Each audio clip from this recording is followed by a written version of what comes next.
Champions, तो आपका NDA का एग्जाम है 16 अप्रैल को, लेकिन 16 अप्रैल में बहुत ही कम दिन रह गया है और एनडीए एग्जाम में अब लास्ट 2 दिन में आपको साइंस में ऐसा क्या पढ़ना चाहिए जिससे आपके साइंस के मैक्सिमम क्वेश्चन सही हो और आपका एनडीए एग्जाम क्लियर हो जाए। तो ये सेशन आपके लिए है। तो मैं आपको साइंस के जो फिजिक्स, केमिस्ट्री और बायो के जो मोस्ट इंपॉर्टेंट टॉपिक है, जिसको हर हाल में 2 दिन में रिवाइज करना और क्वेश्चन प्रैक्टिस करना बहुत जरूरी है, वो बताने जा रहा हूं। ये जरूर पढ़ के जाना और रिवीजन करके जाना, है ना। तो स्टार्ट करते हैं साइंस में। सबसे पहले फिजिक्स।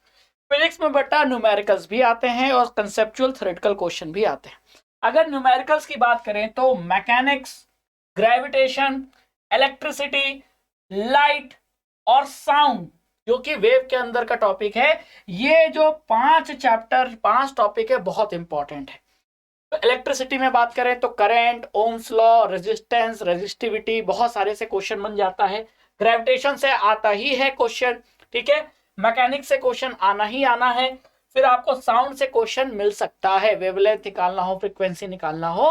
फिर लाइट में आपके न्यूमेरिकल लेंस से भी आ सकते हैं, मिरर से भी आ सकता है, मैग्निफिकेशन से भी पूछा जा सकता है। तो ये न्यूमेरिकल्स के लिए ये चैप्टर बहुत इंपॉर्टेंट है। अगर बात करें कंसेप्चुअल की, तो यहाँ वर्क, एनर्जी, पावर के कंसेप्चुअल क्वेश्चन आ सकते हैं। एसआई यूनिट पूछी जाएगी, एक क्वेश्चन आएगा। डायमेंशन पूछा जा सकता है किसी भी फिजिकल क्वांटिटीज का, ये जरूर पढ़ के जाना है, क्वेश्चन आना कंफर्म है। न्यूटन लॉज ऑफ मोशन बहुत जरूरी है। फिर इसमें एक टॉपिक और, सिंपल पेंडुलम, वो न्यूमेरिकल भी आ सकता है, वो थ्योरेटिकल भी आ सकता है, उसे पढ़ के जाना जरूरी है। फिर वेट और आर्किमिडीज प्रिंसिपल से, यानी कि कौन सा फ्लोट करेगा, कौन सिंक करेगा, ऐसे कंसेप्चुअल क्वेश्चन आते हैं, ठीक है। तो ये तो हो गया फिजिक्स के इंपॉर्टेंट टॉपिक। फिर अगर हम बात करें केमिस्ट्री में, तो केमिस्ट्री में आपको सबसे पहला काम करना है कि मेटल और नॉन मेटल की केमिकल प्रॉपर्टी पढ़ के जरूर जानी है। फिजिकल प्रॉपर्टी तो आ जाती है, केमिकल प्रॉपर्टी भी याद होनी चाहिए। फिर एसिड बेस, उनकी फिजिकल प्रॉपर्टी, केमिकल प्रॉपर्टी। और सॉल्ट में बहुत सारे सॉल्ट के एग्जाम्पल, उनका फॉर्मूला पूछ लिया जाता है, ठीक है। फिर कार्बन कंपाउंड्स और इनकी केमिकल प्रॉपर्टी, जिसमें हाइड्रोकार्बन भी पूछ लिए जाते हैं, नॉमेनक्लेचर, ये क्वेश्चन जरूर आता है। फिर कुछ इंपॉर्टेंट केमिकल रिएक्शन है जिससे क्वेश्चन बनता ही बनता है, ठीक है। फिर पीरियोडिक क्लासिफिकेशन ऑफ एलिमेंट से भी क्वेश्चन बन जाता है, क्लियर।